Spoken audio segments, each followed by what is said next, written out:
हम जिन बातों को अंधविश्वास बोलते हैं वो अंधविश्वास के महावृक्ष की छोटी छोटी पत्तियां हैं। इतना बड़ा पेड़ है, उसमें से वो पत्तियां आप हटा दोगे, पेड़ का कुछ नहीं बिगड़ता। यहाँ पर स्वामी विवेकानंद जी ने विवेक का आह्वान किया है और ईश्वर चंद्र विद्यासागर जैसे समाज सुधारकों ने यहाँ पे बहुत सारे काम किए हैं। फिर भी यहाँ पे आजकल भी ये अंधविश्वास और ग्रह दोष ये सब कंटिन्यूअसली चल रहा है। बड़े अनुभवी लोग, विशेषकर बाबा जी प्रकार के, वो कुछ बोलें और आप उनसे कहें कि समझाओ, तो कहेंगे हर चीज समझी नहीं जा सकती, इसको बस मान लो चुपचाप। तो फिर कोई क्यों ना बोले कि हर चीज जानी नहीं जा सकती, बिल्ली रास्ता काटी है तो अशुभ होगा और इसके पीछे कोई तर्क नहीं है, बस चुपचाप मान लो। हम लोग अंधविश्वास को यूं ही बस वही छोटी मोटी बात समझ लेते हैं। नहीं साहब, जमीन आसमान का अंतर है। इसीलिए आप पाते हो कि साइंटिस्ट्स भी ये सब काम कर रहे हैं कि मुहूर्त देख के रॉकेट छोड़ेंगे। नहीं, पर वो हमारे श्रेष्ठ पुरखे हैं, वो सब जानते थे, उनकी बनाई परंपराएं आपको ढोनी है। मत कह दीजिए कि पहले से चल रहा है तो ठीक ही होगा। आपने ईश्वर चंद्र विद्यासागर का नाम लिया, वो भी यही कह देते कि पहले से चल रहा है ठीक ही होगा। तो बाल विवाह, विधवा विवाह, इनमें कोई सुधार नहीं आ पाता। और राम मोहन रॉय भी बोल देते कि सदी चल रही है तो ठीक ही होगी। तो पता नहीं आज सब लोग यहाँ बैठे भी होते कि नहीं। अंधविश्वास जीवन का जहर है। जिसके जीवन में अंधविश्वास आ गया कि जीवन में प्रेम नहीं रह सकता।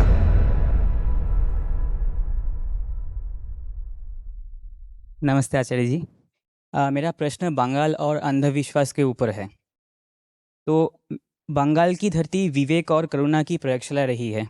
यहाँ पर स्वामी विवेकानंद जी ने विवेक का आह्वान किया है, रविन्द्रनाथ ठाकुर ने चेतना का सौंदर्य दिखाया है और ईश्वर चंद्र विद्यासागर जैसे समाज सुधारकों ने यहाँ पे बहुत सारे काम किए हैं। फिर भी यहाँ पे आजकल भी ये अंधविश्वास और ग्रह दोष ये सब फिर भी कंटिन्यूअसली चल रहा है। तो क्या बुद्धि होना ही जागृति का एक मात्रा हो सकती है या फिर कुछ और भी चाहिए?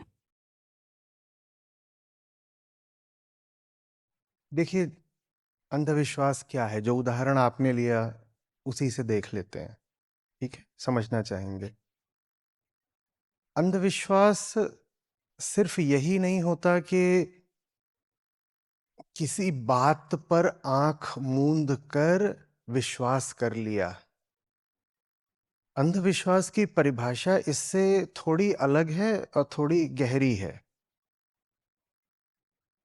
यूं ही किसी भी बात पर विश्वास कर लेने को अंधविश्वास कहना मोटे तौर पर ठीक है, लेकिन सटीक नहीं है। आपने बात करी ग्रह दोष, काल दशा, ये सब। तो हम कहते हैं कि ग्रहों से असर पड़ रहा है। किस पर? किस पर? मुझ पर ना, मुझ पर। ये बात ऐसा लगेगा कि जैसे अरे इसमें क्या है, ये तो ऑब्वियस है, पर इस बात में कुछ छुपा हुआ है, तो इसको थोड़ा पकड़ कर चलिएगा। ठीक है? कोई बाहर गुप्त, अदृश्य, दैवीय शक्तियां हैं जो जीवन का निर्धारण कर रही हैं। किसके? किसके? मेरे ना, मेरे ना।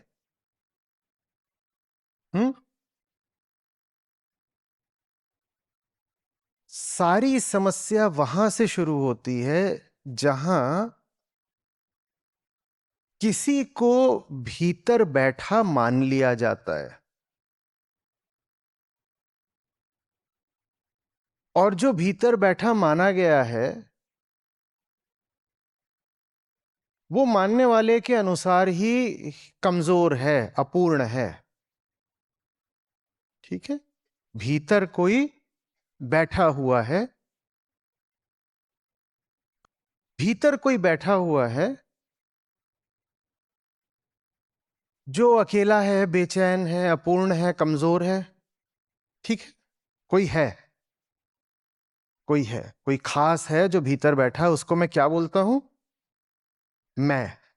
मैं उसको मैं बोलता हूं।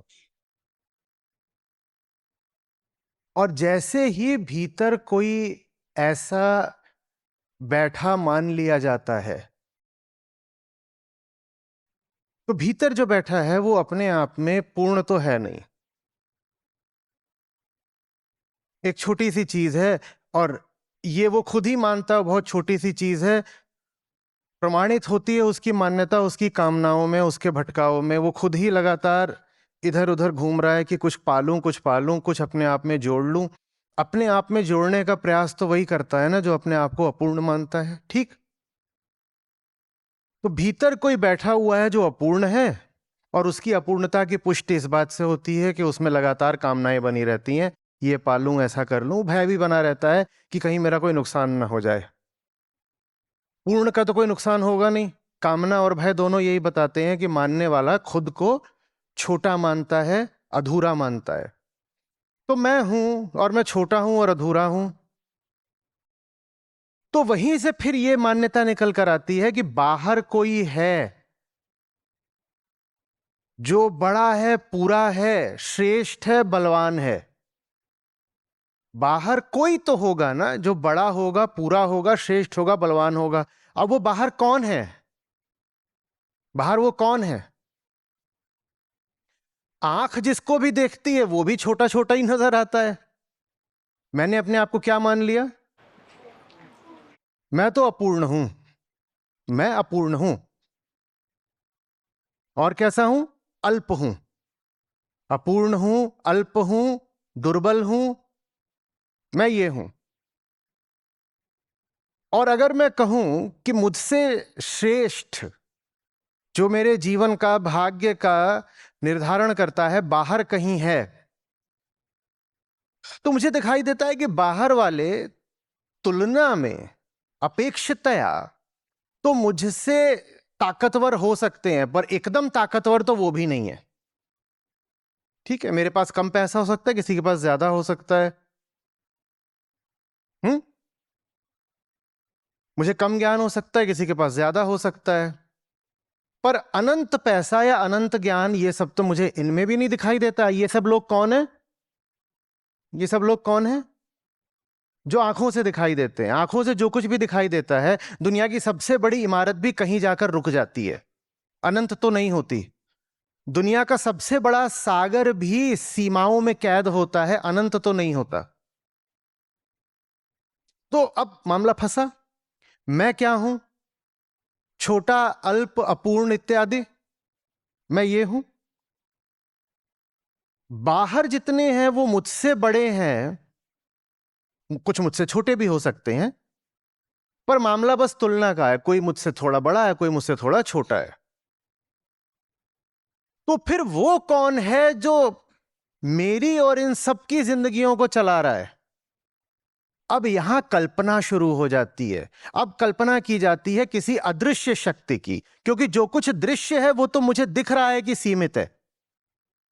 इतनी बुद्धि मुझ में है कि जो कुछ भी दृश्य है, दृश्यमान है, विजिबल है, वो तो सीमित है, भले ही मुझसे बड़ा हो पर फिर भी सीमित है। तो फिर यहां से कल्पना उठती है किसी अदृश्य अनंत शक्ति की जो आसमानों पर बैठी हुई है। और हमारे पास दोनों चीजें होती हैं, कामना भी और भय भी, अपूर्णता के चलते। जैसे हमारे पास दो चीजें होती हैं, कामना और भय, वैसे ही फिर हम बाहर दो तरह की शक्तियों की कल्पना करते हैं, अच्छी और बुरी, जिसको आप बोल देते हैं positive energies and negative energies.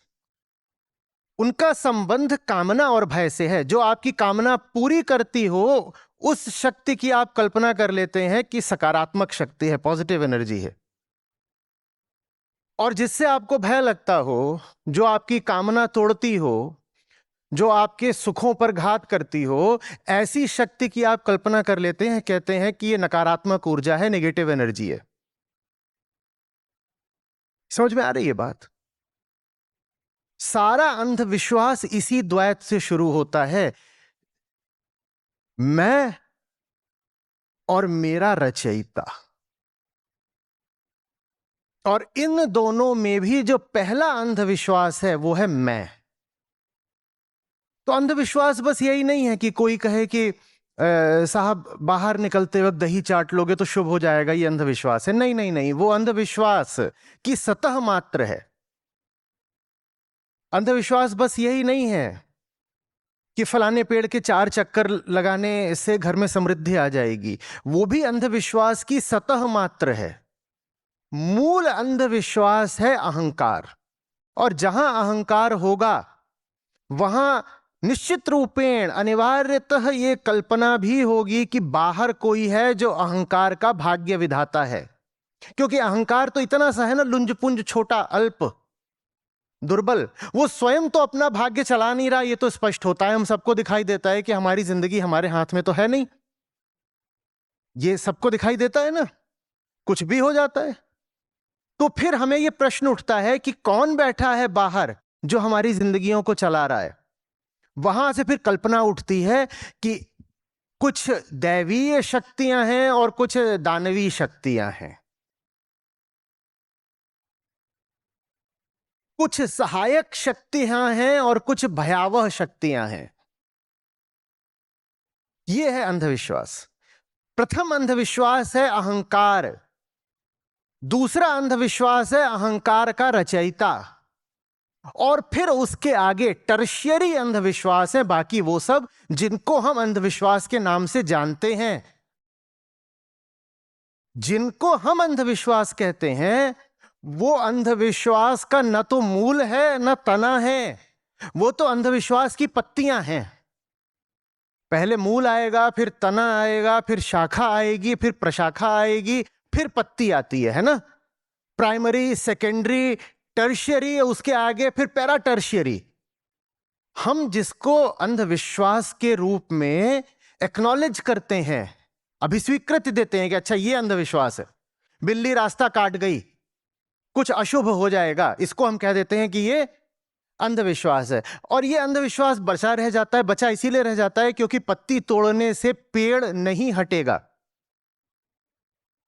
हम जिन बातों को अंधविश्वास बोलते हैं वो अंधविश्वास के महावृक्ष की छोटी छोटी पत्तियां हैं। इतना बड़ा पेड़ है, उसमें से वो पत्तियां आप हटा दोगे, पेड़ का कुछ नहीं बिगड़ता। अंधविश्वास के पेड़ की जड़ है अहंता। अहंता, जिसको आप बोलोगे जीव या जीवात्मा। जीवात्मा प्रथम अंधविश्वास है। उसी जीवात्मा को अहंकार कहते हैं। भीतर कुछ है, भीतर कुछ है, मैं कोई हूं, मेरी इस शरीर से भिन्न भी कोई विशिष्ट सत्ता है। यह है मूल प्रथम अंधविश्वास। इसको समझिए अच्छे से। और जब तक ये अंधविश्वास रहेगा तब तक आगे जितनी अंधविश्वास की धारा बहेगी आप उसको नहीं रोक सकते। ठीक वैसे जैसे जब तक गंगोत्री है तो गंगा बहेंगी, जब तक जड़ बची हुई है तो वृक्ष बार बार खड़ा होगा। अंधविश्वास के वृक्ष की जड़ में बैठा है अहंकार या जीवात्मा। आप ये नहीं कर पाओगे कि मानते भी हो कि भीतर कोई जीव है या जीवात्मा है और साथ ही साथ कह दो कि मैं तो बहुत आधुनिक हूं, तरक्की पसंद हूं, वैज्ञानिक और तार्किक सोच रखता हूं, रेशनल हूं, मैं अंधविश्वास नहीं मानता। अंधविश्वास नहीं मानते पर ये तो मानते हो ना कि मृत्यु के बाद शरीर से कुछ निकलता है। इस तरह की बातें भी करते हो कि अरे तुमने मुझे धोखा दे दिया, मेरी आत्मा को चोट लग गई। तो तुम कैसे कह सकते हो कि तुम अंधविश्वासी नहीं हो? अंधविश्वास जहां से शुरू होता है वो चीज तो तुमने पकड़ रखी है। क्या नाम है उस चीज का? जीवात्मा। जीवात्मा। जीवात्मा के बारे में विशिष्ट बात यह है कि वो अपने आप को शरीर से भिन्न भी कुछ मानती है। वो अहंकार से भी ज्यादा खतरनाक कॉन्सेप्ट है, क्योंकि अहंकार तो मात्र ये कहता है कि शरीर के माध्यम से मैं बोल रहा हूं, मेरा शरीर, मेरा हाथ। अहंकार इतना ही बोलता है। जीवात्मा और ज्यादा विशैला सिद्धांत है, क्योंकि वो कहता है शरीर न भी रहे मैं तो भी हूं, मैं डिसएम्बॉडीड उड़ता हूं। वही जीवात्मा तो फिर भूत है ना, जो डिसएम्बॉडीड उड़े, कि शरीर नहीं है पर मैं हूं। अहंकार तो फिर भी ये कहता है कि मैं शरीर का स्वामी हूं, मैं शरीर के मध्य बैठा करता हूं। तो अहंकार अगर सांपनाथ है तो जीवात्मा नागनाथ है। कम से कम मुर्दा मैं तो नहीं बोलेगा, मुर्दा मैं नहीं बोलता, पर जीवात्मा का सिद्धांत कहता है कि शरीर मुर्दा हो भी जाए तो भी जीवात्मा है। शरीर के मरते ही मैं तो बंद हो जाता है ना, शरीर समाप्त तो मैं समाप्त, कोई मैं नहीं बोलता मुर्दा। शरीर समाप्त तो मैं समाप्त, पर शरीर समाप्त तो जीवात्मा नहीं समाप्त।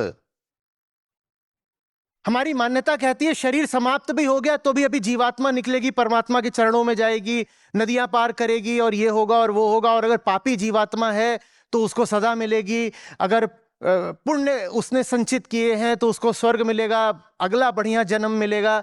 ये मूल अंधविश्वास है, ये मूल अंधविश्वास है।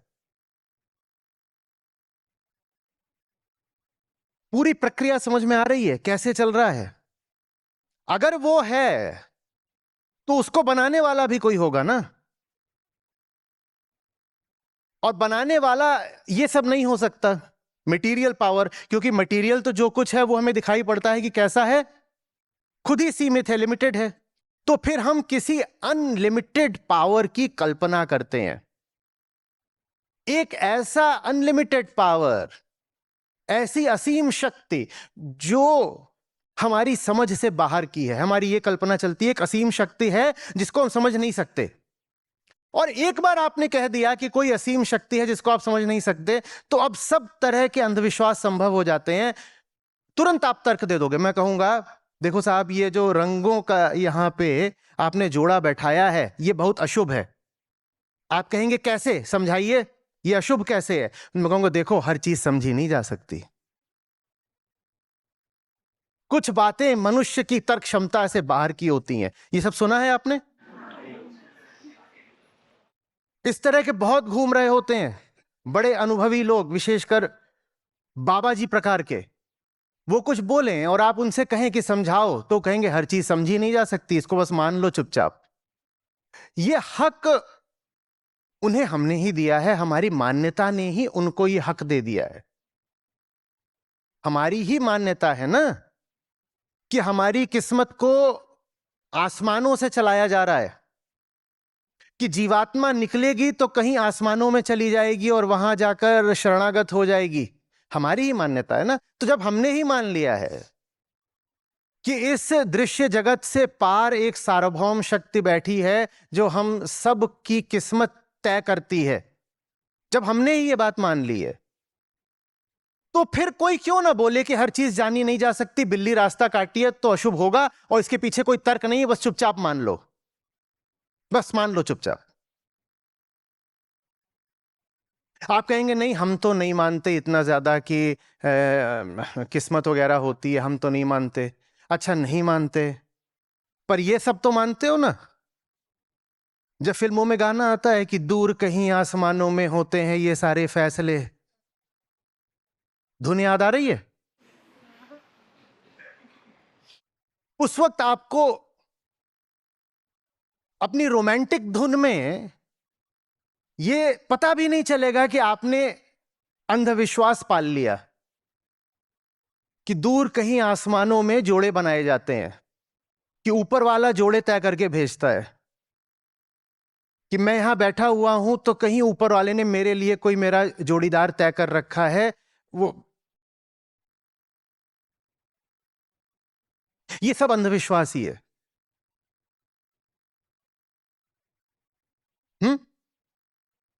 उससे कहो कभी सामने तो आए, डीडीएलजे।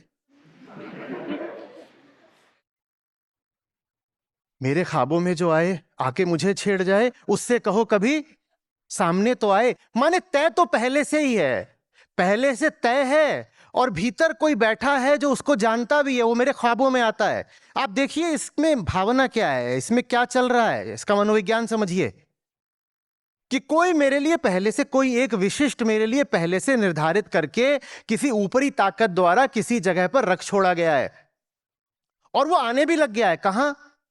सपनों में आने लग गया है। तो अब वो प्रार्थना कर रही है, वो गाना नहीं है, वो प्रार्थना करी जा रही है कि अब उसको मेरे समक्ष भी प्रस्तुत करें देव। सर हम लोग के समझ नहीं आया। अरे मैं अंधविश्वास हो गया फिर।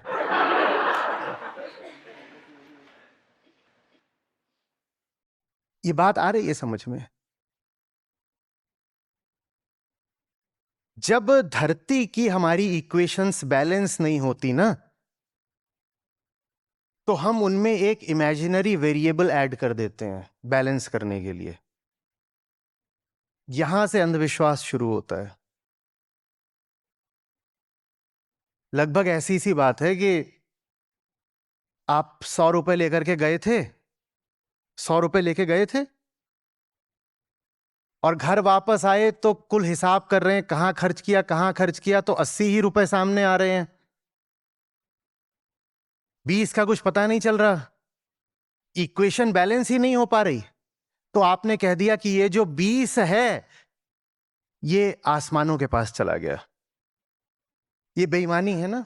इसी बेईमानी में अंधविश्वास की जड़ है कि यहां का कुछ समझ में नहीं आ रहा तो कह दिया वहां से चल रहा है। यहां का कुछ समझ में नहीं आ रहा, भूल हो रही है हिसाब में, त्रुटि हो रही है तर्क में, दर्शन अधूरा है कि सतही है, तो सस्ता जुगाड़ निकाल लिया। क्या बोल दिया? वो 20 रुपया वहां चला गया। वहां तो नहीं चला गया, तुमने कहीं कोई भूल करी है, असावधानी करी है, तुम्हारे हिसाब में कुछ गड़बड़ है, तुम ठीक से देख नहीं रहे, तुम में ध्यान की कमी है। लेकिन आराम से कह दिया अरे ये सब तो वहां चला गया, वहां। ये है अंधविश्वास की शुरुआत। बात आ रही है समझ में? कहीं पर था, मेरे लिए बड़े आश्चर्य की बात थी, लेकिन अच्छा हुआ कि हुआ था, बहुत साल पहले की बात है। तो कोई कह रहा था कि भूत बाधा और इस तरह की चीजें वही जो अंधविश्वास के अंतर्गत आती हैं। तो मैं उसको तरह तरह से समझा रहा था कि तुम क्या भूत प्रेत में उलझो, ये सब थोड़ी हो सकता है।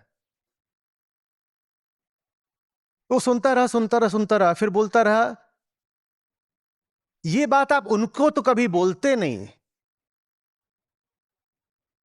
जो अच्छी ताकतों में विश्वास रखते हैं, ये बात आप उनको तो कभी बोलते नहीं। मैंने कहा क्या मतलब?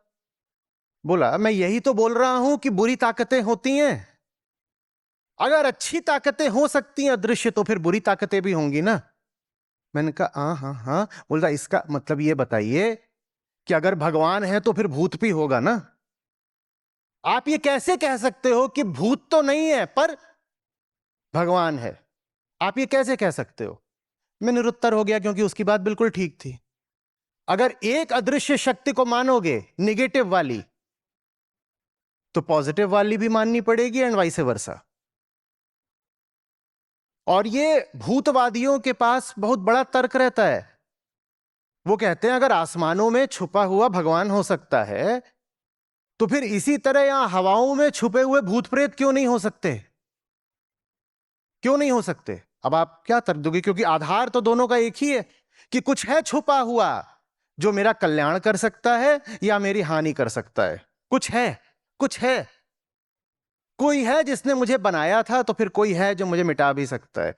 और इन सब के मूल में वो नहीं है मैं हूं। मैं कुछ हूं तभी तो मुझे बनाया ना। पहले मैं क्या मानता हूं कि मैं कुछ हूं। अगर मैं कुछ हूं तो फिर मुझे बनाने वाला भी कोई होगा। सारी बात यहां फंस रही है। मूल अंधविश्वास है अहंकार। वो अहंकार और विकृत रूप लेता है जीवात्मा के अंधविश्वास में, और एक बार जीवात्मा बन गई तो अब तो कितनी भी तरह का अंधविश्वास चलेगा, आप उसको रोक नहीं पाओगे, बिल्कुल नहीं रोक पाओगे। दर्शन, वेदांत इसीलिए परम सत्ता को वहां नहीं स्थापित करता, बिल्कुल मना कर देता है। कहता है ना आंखों के सामने ना आंखों के पार, आंखों के पीछे। आंखों के सामने तो नहीं है, जो बिल्कुल आदिम किस्म का प्रिमिटिव अंधविश्वास होता है, वो तो ये भी मानता है कि पहाड़ों पर जो ओझा बैठा है वही देवता है। ये सब चलता है कि जो यहां व्यक्ति कोई घूम रहा है, होता था गांवों में तांत्रिक घूम रहा है, आजकल फिल्में भी वैसी आती हैं, उसी के भीतर कुछ दैवीय है, उड़ू उड़ू उड़ू। ये बिल्कुल एकदम प्रिमिटिव किस्म का सुपरस्टिशन है।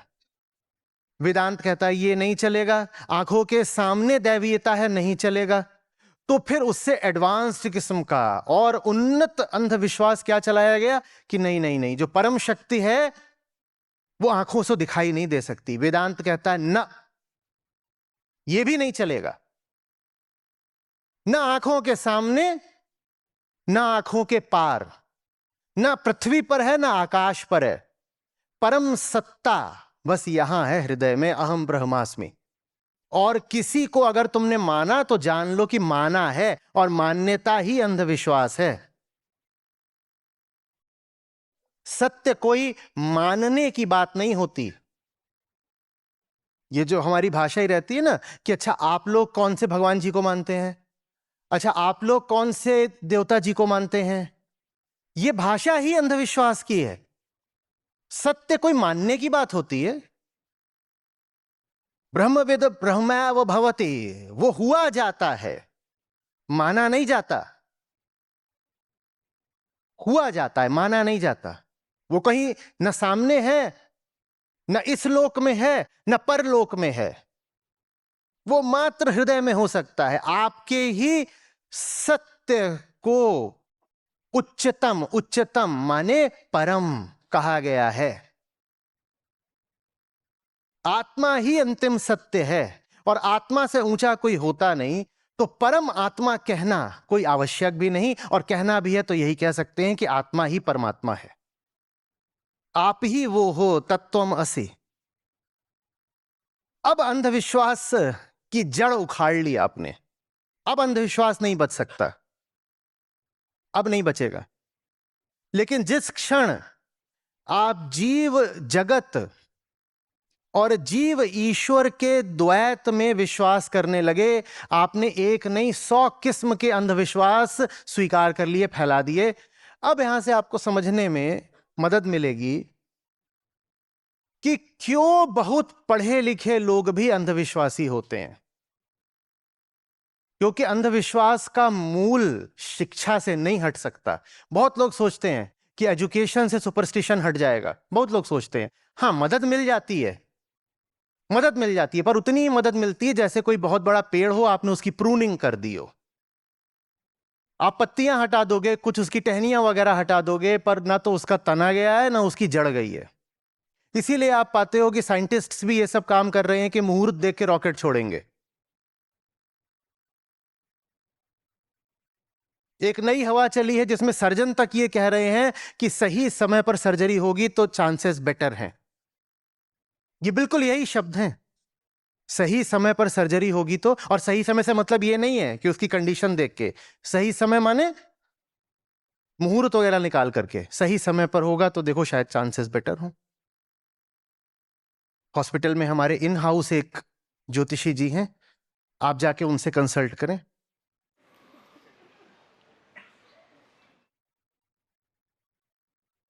आ रही बात समझ में? तो आपने कहा कि बंगाल में बड़े बड़े चिंतक हुए, बड़े दार्शनिक हुए। आपने बड़े ऊंचे नाम लिए, ईश्वर चंद्र विद्यासागर, महिला उत्थान में गजब कर दिया उन्होंने, जान लगा दी। पूरा देश आभार और सम्मान से याद करता है उनको। रविंद्रनाथ ठाकुर, स्वामी विवेकानंद, आप ये सब नाम ले रहे थे। समस्या रह जाएगी तब तक जब तक जीवात्मा रह जाएगी। वो अहंकार का बड़े से बड़ा प्रदर्शन होता है। अहंकार जीवात्मा के माध्यम से मालूम है क्या कह रहा है? वो कह रहा है जब तक शरीर है तब तक तो मैं हूं ही, शरीर मर भी गया तो मैं उड़ जाऊंगा। जीवात्मा बनकर अहंकार अपने आप को अमर बना लेता है, अपने आप को अमर बना लेता है। अरे भाई, तुझे अमर होना ही है, तुझे अमर होना ही है, तो सत्य के शरणागत हो जा, अमर हो जाएगा। अमरता तो तेरा स्वभाव है, पर तूने अमर होने का क्या चोर दरवाजा निकाला है? अमर होने के लिए आत्मा हो जा ना, और आत्मा नहीं चिड़िया बन के उड़ती। तू अमर होने के लिए जीवात्मा क्यों होना चाहता है? क्यों होना चाहता है? कारण बता देता हूं। आत्मा भोक्ता नहीं होती, आत्मा साक्षी होती है। आत्मा साक्षी होती है, तो आत्मा बनने में मजे नहीं आते, क्योंकि भोगने को तो मिलेगा नहीं। आत्मा के साथ आप ये शब्द नहीं लगा सकते कि आत्मा पर दाग लग गया, कि आत्मा पर कर्मफल लग गया, कि आत्मा दुख सुख भोग रही है। आत्मा के साथ ये सब होता नहीं, तो आत्मा बनने में अहंकार के मजे नहीं हैं। पर जीवात्मा ये सब कुछ करती है सिद्धांत अनुसार। कहते हैं ना कि तुम बुरे काम करोगे तो तुम्हारी जीवात्मा पर उन सब बुरे कामों का कर्मबंध लग जाएगा, और वो सब कर्मफल लेकर चलोगे, और उसका हिसाब, उसकी अकाउंटिंग अगले जन्म में देनी पड़ेगी। जीवात्मा बनने में लाभ है। क्या लाभ है? मजे मारे जा सकते हैं, भोगा जा सकता है, भोगा जा सकता है, अच्छा भी बना जा सकता है और बुरा भी बना जा सकता है। जीवात्मा बनने में लाभ है। जीवात्मा बनने में अपनी विशिष्ट सत्ता तो है। आत्मा तो अलग अलग होती नहीं। हाँ, जीवात्मा ही हम कहते हैं, इसकी भी जीवात्मा अलग है, इसकी जीवात्मा अलग है, उसकी जीवात्मा अलग है। तो जीवात्मा बनने में विशिष्टता का भी भाव है, मैं अलग हूं। आत्मा तो एक सत्य है, अद्वैत, अनंत, अखंड, तो वो सबके लिए अलग अलग होता नहीं, तो उसमें मजा नहीं आता, उसमें मजा नहीं आता। दूसरे, आत्मा होने का अर्थ है मिट जाना, कुछ शेष ना रह जाए भीतर, उसको कहते हैं आत्मस्थता। कुछ शेष नहीं रह गया, तो आत्मा बनने में खतरा भी बहुत है, मिटना पड़ता है। और जीवात्मा बनने में ये करो वो करो, भोगो, बैलेंस घटेगा बढ़ेगा, अगले जन्म में देखा जाएगा। इस जन्म में भी सुख ले सकते हो, और पुण्य अगर अर्जित करें तो आगे स्वर्ग में अप्सराएं भी मिलेंगी। जो आत्मस्थ हो गया उसको अब अप्सरा तो मिल नहीं सकती। तो इसलिए ये जो जीवात्मा वाली बात है, ये बहुत बहुत खतरनाक है, और इसी ने भारत को इतना पीछे रखा हुआ है। अभी भी बहुत लोग हैं, हमारे गीता सत्रों में भी हैं, कहीं पर श्लोकों में शब्द आता है आत्मा, तो उसका अनुवाद कर लेते हैं सोल। आत्मा माने सेल्फ होता है, सोल नहीं होता। Soul is the first superstition. Soul जैसा कुछ होता नहीं। सोल, स्पिरिट, ये सुपरस्टिशन है। आत्मा माने सोल नहीं होता, आत्मा माने सेल्फ होता है। आत्म, सेल्फ, मैं।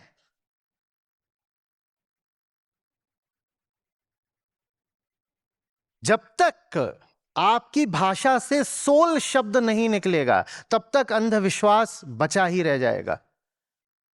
और बचा ही रह जाएगा माने जिसकी जड़ बची हुई है वो पूरा जंगल भी बन सकता है, एक पेड़ ही नहीं रह सकता।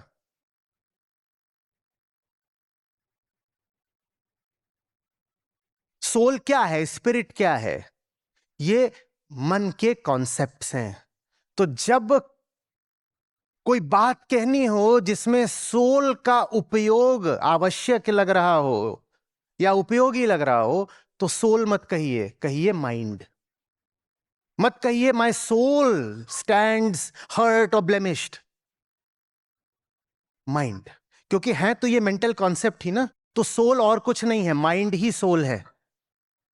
और माइंड के सेंटर में क्या होता है? मन के केंद्र में क्या होता है? अहम। तो एक तरह से कहिए तो जिसको आप सोल या जीवात्मा कहते हो वो अहंकार मात्र है और कुछ नहीं। और जब तक ये बात समझी नहीं जाएगी तब तक बड़े से बड़ा समाज सुधार असफल ही रहने वाला है। जब तक परम सत्ता को, परमात्मा को हृदय में ही स्थान नहीं दिया जाएगा, तब तक आप कर लीजिए कोई भी धार्मिक सुधार, समाज सुधार, सब विफल जाना है। आप बताइएगा, जितनी भी बड़ी से बड़ी धार्मिक या सामाजिक कुरीतियां होती हैं, क्या उनके केंद्र में जीवात्मा नहीं है? बोलिएगा, बोलिए।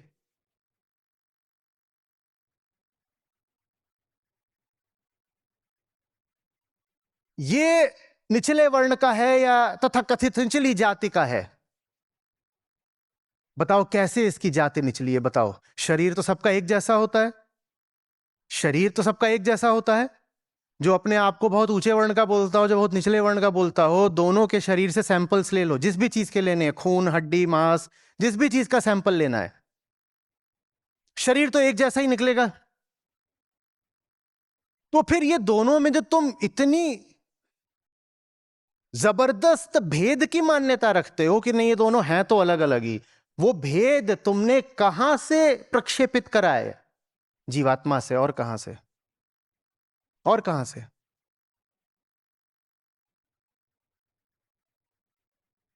शरीर तो अलग होते नहीं है। कोविड में आप ये तो नहीं देख रहे थे ना कि वो जो ऑक्सीजन है वो पहले किसने इस्तेमाल करा था? क्योंकि सबके फेफड़े एक जैसे हैं। जब खून की जरूरत होती है या प्लेटलेट्स की जरूरत होती है, तो आप तो भी आप नहीं देखते हो कि किसकी जाति से आ रहा है, क्योंकि शरीर सबके एक जैसे हैं। तो फिर हम कैसे मान लेते हैं कि एक जात दूसरी जात से अलग है? सोचो, कैसे मान लेते हैं? कोई दुख भोग रहा होता है, बाबा जी तुरंत बोलते हैं, अरे ये तेरे पिछले जन्मों के पापों का नतीजा है। ठीक, लेकिन पिछले जन्म के पाप कैरी फॉरवर्ड कैसे हुए, ये तो बताओ। कहेंगे वैसे ही हुए थे, वो टेक ऑफ की जीवात्मा और उसके बाद तेरी मां के गर्भ में लैंड कर गई। सॉफ्ट लैंडिंग, बिल्कुल ऐसे जूम, ऐसे। अब ये भाग्यवाद है, क्योंकि अब मैं क्या कर सकती हूं? मेरा तो पिछला जन्म ही ऐसा था, मैं पापिन थी, पिछले जन्म में मैंने कुछ किया होगा कांड, बाबा जी की तपस्या भंग करी थी, तो अब इसीलिए इस जन्म में मुझे तमाम तरह के दुख मिल रहे हैं। जितनी भी कुरीतियां हैं सामाजिक, वो भी नहीं हट सकती जब तक आप जीवात्मा को नहीं हटाओगे। और व्यक्तिगत तल पर रिस्पॉन्सिबिलिटी और अकाउंटेबिलिटी तब तक नहीं आ सकती जब तक आप जीवात्मा को नहीं हटाओगे।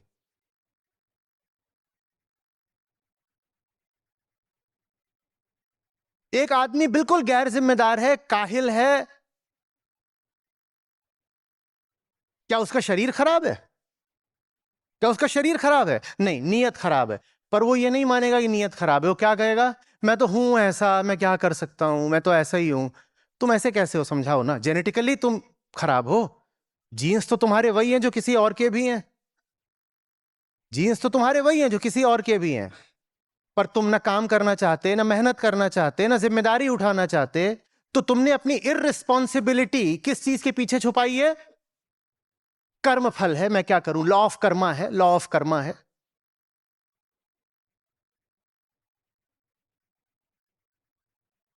आप बात को समझ रहे हैं? आपको जितना समाज सुधार करना है कर लीजिए, आपको जितनी आर्थिक तरक्की करनी है कर लीजिए। अमेरिका में क्या अंधविश्वास कम है? आपको जितनी वैज्ञानिक तरक्की करनी है आप वो भी कर लीजिए। आपको जितने तरह की तरक्कियां करनी, आप शिक्षा में क्रांति कर लीजिए। आप ऐसा कर दीजिए कि हर बच्चा पीएचडी करेगा, कर लीजिए, ये भी कर लीजिए, तो भी अंधविश्वास बचा रह जाएगा, क्योंकि अंधविश्वास की जड़ बची रह जाती है। अंधविश्वास की जड़ है मैं। The ego is the first superstition.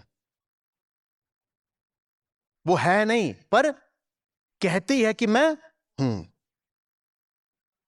और उसी ईगो का जो सबसे विशियस, सबसे विषैला रूप होता है, वो होता है सोल। जब तक आप सोल के सुपरस्टिशन को नहीं हटाते, कुछ भी चलेगा, कुछ भी चलेगा। फिर कुछ भी बोलो, कह दो कि ये तो my soul is saying this. और सोल पर तो किसी का बस होता नहीं ना। दूसरी ओर अगर आप माइंड की भाषा में बात करेंगे तो ये ज्यादा रिस्पॉन्सिबल, ज्यादा जिम्मेदारी की भाषा है, क्योंकि माइंड मेरा है, माइंड में क्या हो रहा है ये मैं तय करूंगा, माइंड में क्या रखना है ये मैं तय करूंगा। पर सोल ऐसी चीज हो जाती है जो आपने इनहेरिट करी है, क्योंकि वो उड़ती है, वो आपसे पूछ के तो नहीं उड़ती।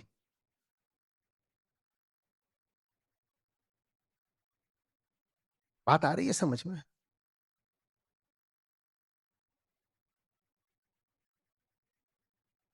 इस पर बहुत और देर तक बात करी जा सकती है कि एक आदमी जो अंधविश्वासी हो गया, उसके जीवन में कितने तरीके के जहर आ जाते हैं। हम लोग अंधविश्वास को यूं ही बस वही छोटी मोटी बात समझ लेते हैं कि वो मतलब ऐसा लगता है जैसे कि कोई मतलब साधारण सी बुराई है। ठीक वैसे जैसे किसी को कह देते हैं कि अरे वो स्मोकिंग करता है और वो सुपरस्टिशियस है। नहीं साहब, जमीन आसमान का अंतर है। अंधविश्वास जीवन का जहर है। जिसके जीवन में अंधविश्वास आ गया, हो नहीं सकता कि वो हिंसक ना हो जाए। जिसके जीवन में अंधविश्वास आ गया, उसके जीवन में प्रेम नहीं रह सकता।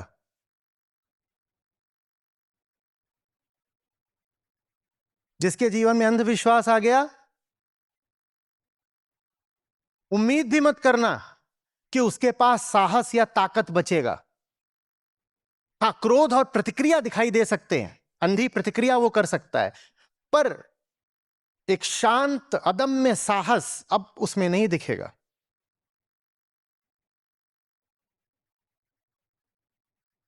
जिसने एक बात भी बिना जांचे परखे माननी शुरू कर दी, उसने मानने के दरवाजे खोल दिए ना। अगर एक बात भी आपने मान रखी है, कोई भी एक बात भी आपने मान रखी है, मान बिलीफ बिलीफ कोई भी एक बात आपने मान रखी है, तो अब आप 100 बातें भी मान सकते हो। जिसने एक झूठ मान लिया, तो हम कहते ही हैं कि एक झूठ से 100 झूठ पैदा होते हैं। जिसने एक झूठ मान लिया, अब वो 100 झूठ मानेगा। तो अंधविश्वास कोई छोटी सी चीज नहीं होती है कि वो मैं खाते वक्त ना हमेशा नॉर्थ की ओर मुंह करके खाना चाहता हूं। जनरली मुझे लगता है कि it is good for me. ना ना ना ना, आप किसी के साथ खाना खाने बैठे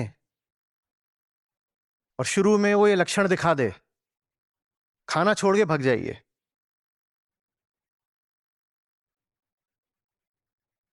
मैं तो सुबह उठकर सबसे पहले अपने राइट पैर को जमीन पर रखती हूं। ये जहां भी हैं, इनके घर में बहुत नाश मचा होगा, क्योंकि अगर कोई इस जैसी बात को मान सकता है तो उसे कुछ भी मनवाया जा सकता है। और मानने का मतलब होता है तथ्यों से दूर चले जाना। मान्यता यही करती है ना, फैक्ट से दूर कर देती है। इमेजिनेशन का काम ही यही होता है कि अब फैक्ट के लिए कोई जगह नहीं है, और जहां फैक्ट के लिए जगह नहीं है, वहां तो फिर अब सत्य के लिए क्या स्थान होगा। Facts are the door to truth.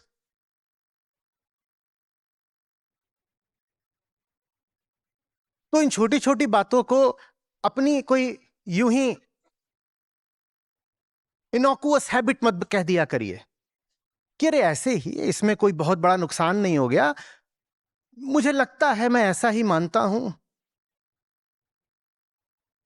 नहीं नहीं नहीं, एक चीज मानी तो 100 चीजें माननी पड़ेंगी, और दुनिया खूब चढ़ बैठेगी आपके ऊपर, क्योंकि वो तो चाहते ही हैं कि आपको कुछ भी मनवा दिया जाए। एक बात और समझिएगा, अगर परम सत्ता का नाम भगवान है, तो ये भगवान का अपमान है कि उन्हें कल्पना की वस्तु बना दिया जाए या कहानी की वस्तु बना दिया जाए। भगवान का वास्तविक सम्मान इसी में है कि कहा जाए न यहां न वहां, न ये लोक न परलोक, हृदय। और उनके बारे में कोई किस्सा कहानी नहीं हो सकता। सारे किस्से किसके हैं? अहंकार के हैं। हम क्या कहना चाहते हैं कि हमने भगवान को भी अहंकार की कहानी बना दिया? नहीं। कहानियां अच्छी होती हैं, फिल्मों में अच्छी लगती हैं, नाटकों में अच्छी लगती हैं, अध्यात्म में कहानियां नहीं जचती। अध्यात्म में कहानियों के लिए कोई जगह नहीं होनी चाहिए। हाँ, बोध कथाएं हैं तो ठीक है, बोध कथाएं आप जानते हैं ना, उपनिषदों में भी आती हैं, और जेन स्टोरीज हैं, सूफी स्टोरीज हैं, वो अलग बात है, वो पैराबल्स हैं, वो कुछ सिखाने के लिए हैं। वो ये दावा नहीं करती कि एक बार भगवान जी ने ये करा, फिर एक बार भगवान जी ने ऐसा कहा और भगवान जी ने फिर श्राप दे दिया, उनमें ये नहीं आता। परम सत्ता का भी वास्तविक सम्मान इसी में है कि उसके विषय में मौन रहा जाए। इसीलिए आत्मा की परिभाषा नहीं होती, इसीलिए ब्रह्म अचिंत्य है, इसीलिए सत्य अकथ्य है। उपनिषद कहते हैं वाणी जाती है कि कुछ वर्णन करें, असफल हो जाती है। कान कहते हैं कि उसके बारे में कुछ सुन पाए, कुछ सुनाई नहीं देता। मन सोचता है उसके बारे में चिंतन या कल्पना करें, चिंतन कल्पनाएं ये सब खाली हाथ लौट आते हैं। ये है सम्मान परम सत्ता का, क्योंकि कहने वाला मैं हूं, मैं अपने आप को जानता हूं, मैं अपनी सीमाओं को जानता हूं। अपनी सीमाओं में रहते हुए मैं असीम की बातें क्यों करूं? मुझे नहीं करनी है असीम की बात, मुझे बस झुक जाना है। बात अगर करनी भी है तो किसकी करूंगा? अपनी करूंगा। इसे कहते हैं आत्म अवलोकन, आत्म प्रेक्षण, सेल्फ ऑब्जर्वेशन। आत्मा को नहीं जानना है, सत्य को नहीं जानना है, भगवान को नहीं जानना है, स्वयं को जानना है। और स्वयं को जानना माने अपने झूठ को जानना। खुद को देखोगे तो और क्या दिखाई देगा? अध्यात्म माने भगवान की खोज नहीं होता, अध्यात्म माने सत्य की खोज नहीं होता, अध्यात्म माने स्वयं की खोज होता है। और स्वयं माने परमात्मा नहीं होता, स्वयं माने अहंकार। तो इसीलिए कहता हूं कि सच को मत खोजो, झूठ को खोजो। मत कहो कि सत्य की पहचान करनी है, माया को पहचानो, माया घुसी पड़ी है भीतर, उस पर नजर रखो। सत्य को छोड़ दो, उसका मूक वंदन पर्याप्त है। चुप हो जाओ सत्य के सामने, यही सम्मान है, यही प्रार्थना है। चुप हो गए बस।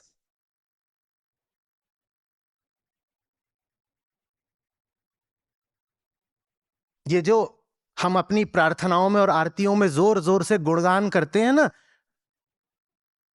ये कोई बहुत सम्मान की बात नहीं है। वो आरतियां, वो प्रार्थनाएं भी हमने लिखी हैं और उन गुणों की कल्पनाएं भी हम ही ने करी हैं। ये कोई बहुत सम्मान की बात नहीं है। हमें लगता है हम अपनी ओर से बड़ा अभिवादन कर रहे हैं। ना ना ना ना ना, हम कुछ और ही कर रहे हैं। अहंकार मुस्कुरा रहा है पीछे बैठकर, वो कह रहा है सम्मान के बहाने अपमान कर दिया।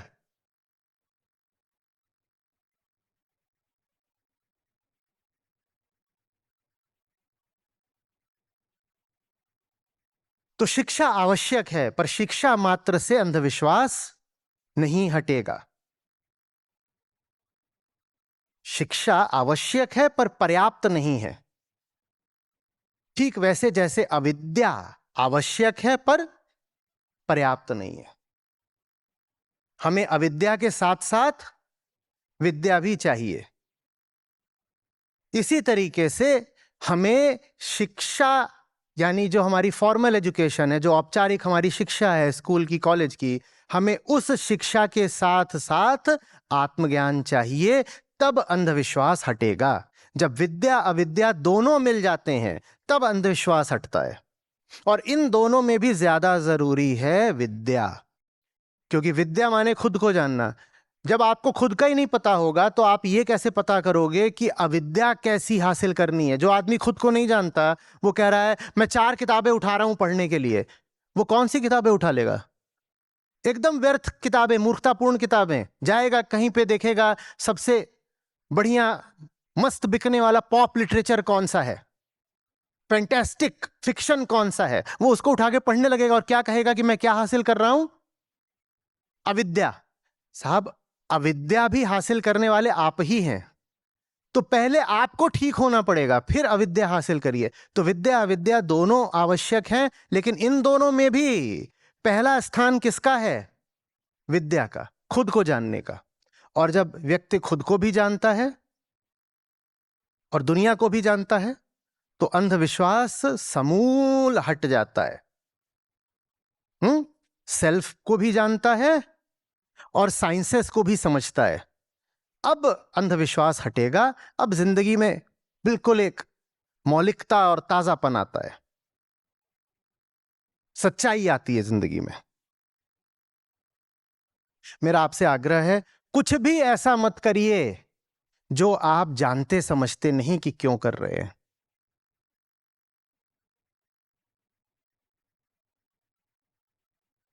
आप लोग मुझसे कहते हैं ना कि आप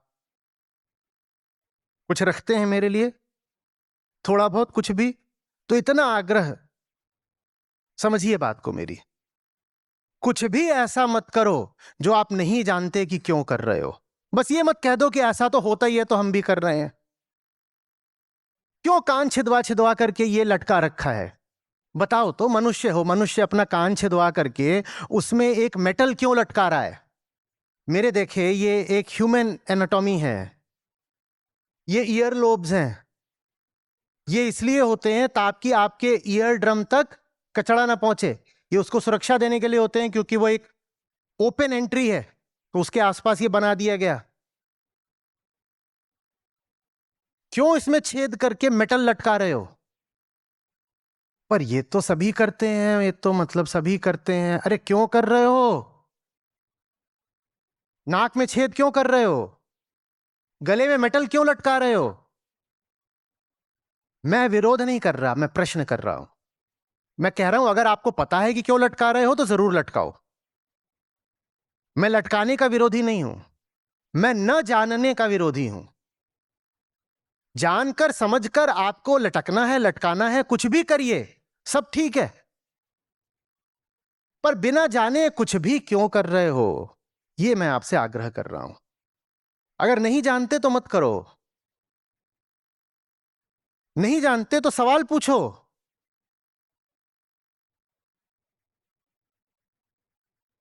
नहीं, पर हर चीज समझी थोड़ी जा सकती है। फिर फंस गए ना, आ गया वही पुराना तर्क। नहीं, पर हर चीज समझी थोड़ी जा सकती है। आ गई हीन भावना। अच्छा, तुम नहीं समझ सकते, पर जिसने परंपरा बना रखी है वो समझता था।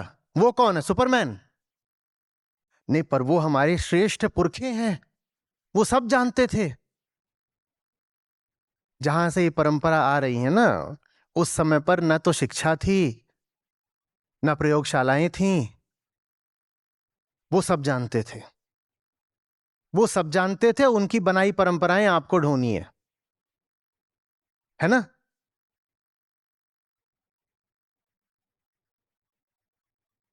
लोग साधारण बीमारियों से भी मर जाते थे क्योंकि दवाएं नहीं थीं।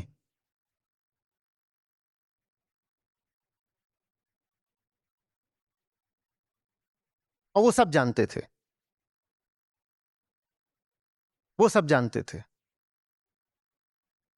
एक एक महिला के 10-10 बच्चे होते थे, क्योंकि इन्फेंट मोर्टेलिटी या मोर्टेलिटी एट बर्थ ऐसी होती थी कि आधे बच्चे मर जाते थे, तो इसीलिए इतने बच्चे फिर पैदा करने पड़ते थे। अच्छा, पुरखे सब जानते थे, सब जानते थे।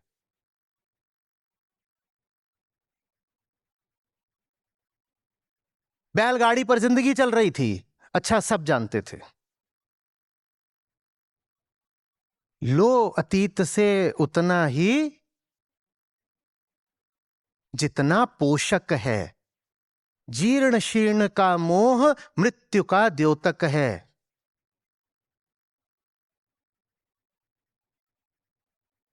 हाँ, लीजिए, लीजिए, संस्कृत व्याकरण बहुत सुंदर है, अतीत से उसको लीजिए, और उसको इतना भी बदलने की जरूरत नहीं है। बहुत बढ़िया तार्किक नियम बना दिए गए हैं, बिल्कुल लीजिए।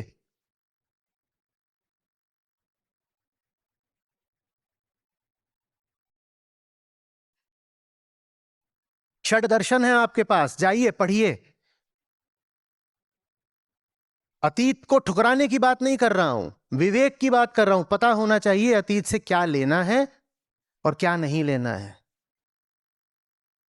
रोज हम लोग भगवत गीता पढ़ रहे हैं, संतवाणी पढ़ रहे हैं, मुनि अष्टावक्र के पास हैं, वहां आचार्य नागार्जुन के पास है। उस दिन च्वांगजू के साथ थे, उससे पहले डायोजनीस के साथ थे। ये सब अतीत के ही है ना, हम नमन करते हैं इनको। पर इसका यह मतलब नहीं है कि अतीत की सब परंपरा और अंधविश्वास भी हम ढोते चलेंगे। उसको ठुकराना सीखिए। मत कह दीजिए कि पहले से चल रहा है तो ठीक ही होगा। आपने ईश्वरचंद्र विद्यासागर का नाम लिया, वो भी यही कह देते कि पहले से चल रहा है ठीक ही होगा। तो बाल विवाह, विधवा विवाह, इनमें कोई सुधार नहीं आ पाता। और राम मोहन रॉय भी बोल देते कि सती चल रही है तो ठीक ही होगी। तो पता नहीं आज सब लोग यहां बैठे भी होते कि नहीं।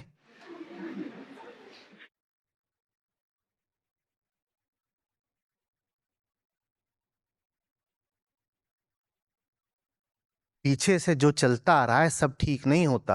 बार बार मत कह दीजिए कि हमारे पुरखे बेवकूफ थे। क्या हो सकता है हो? अरे भाई, कल हम भी किसी के पुरखे होंगे।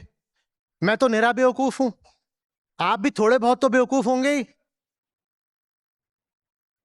तो जब हम किसी के पुरखे होंगे और हम बेवकूफ हैं, तो हमारे पुरखे भी तो हमारे ही जैसे थे।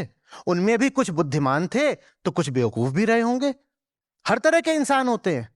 और आमतौर पर परंपराएं बुद्धिमान लोग नहीं बनाते, उनके लिए बोध पर्याप्त होता है। ये परंपराएं जो निकलती है ना एक एक गांव से, ये बनाने वाले बुद्धिमान लोग नहीं होते।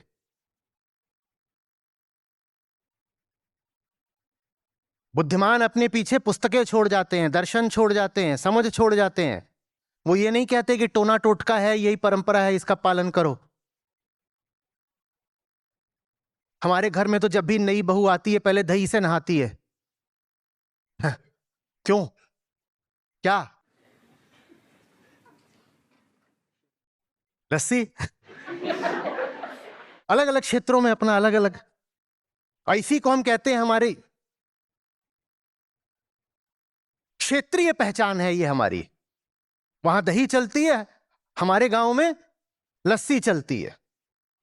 सांस्कृतिक धरोहर है हमारी। अरे इसमें क्या है? तुम्हारी धरोहर है उपनिषद।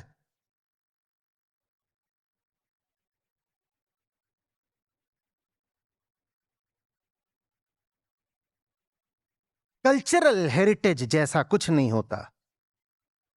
इंटेलेक्चुअल हो सकती है हेरिटेज और स्पिरिचुअल हो सकती है।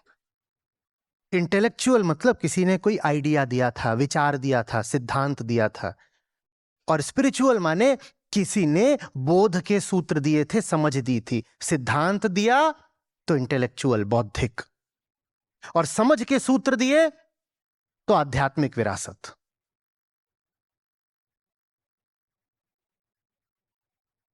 क्यों मैं संस्कृति की बात कर रहा हूं? क्योंकि बहुत सारा अंधविश्वास संस्कृति के नाम पर ही ढोया जाता है कि ये तो हमारी ट्रेडिशन और कल्चर है ना, तो आप इसको सुपरस्टिशन क्यों बोल रहे हैं? अभी मैं ये बात बोल रहा हूं, न जाने कितने लोग बहुत नाराज हो रहे होंगे। यहां पर नहीं तो बाद में कभी अगर ये छपेगा तो लोग नाराज होंगे। वो कहेंगे देखो ये हमारी संस्कृति को बुरा बोल रहा है।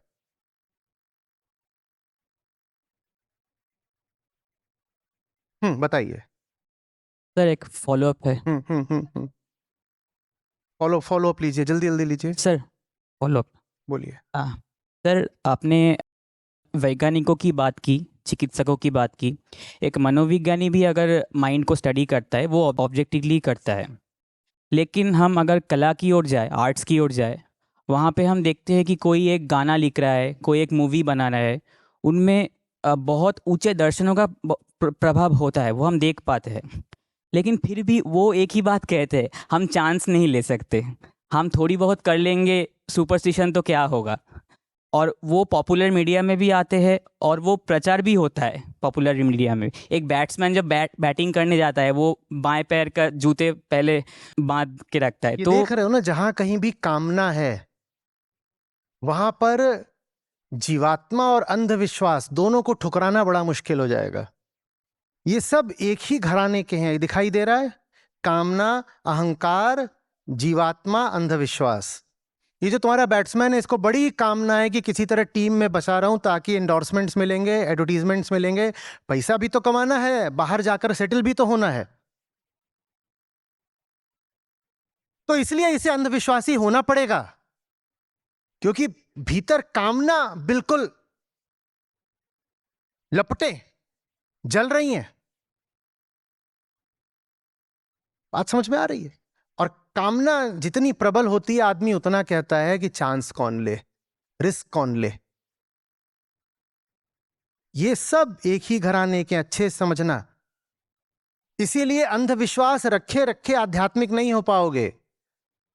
कामना, अहंकार, जीवात्मा, अंधविश्वास, अगर ये एक ही घराना है तो इसका मतलब जहां अंधविश्वास है वहां क्या है? अहंकार। तो जो अंधविश्वास रख रहा है वो अहंकारी है, तो फिर वो आध्यात्मिक कैसे हो जाएगा?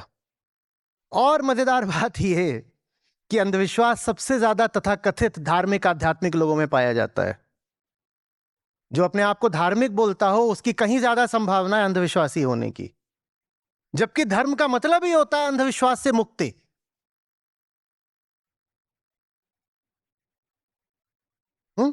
सर, आपने पर्सनल अकाउंटेबिलिटी की बात भी की। ये सब अगर जो पॉपुलर मीडिया में जब आता है तो इनका ज़मीनी जो प्रभाव है वो बहुत बुरी तरह से होता है। अगर हम आज भी अगर थोड़े से दूर चले जाएं यहाँ पे गांव में, तो भी आज भी हम देखते हैं कि इनका जो बुरी प्रभाव है वो पड़ रहा है। वो को डॉक्टर को ना बुला के वो ओझा को बुलाती है।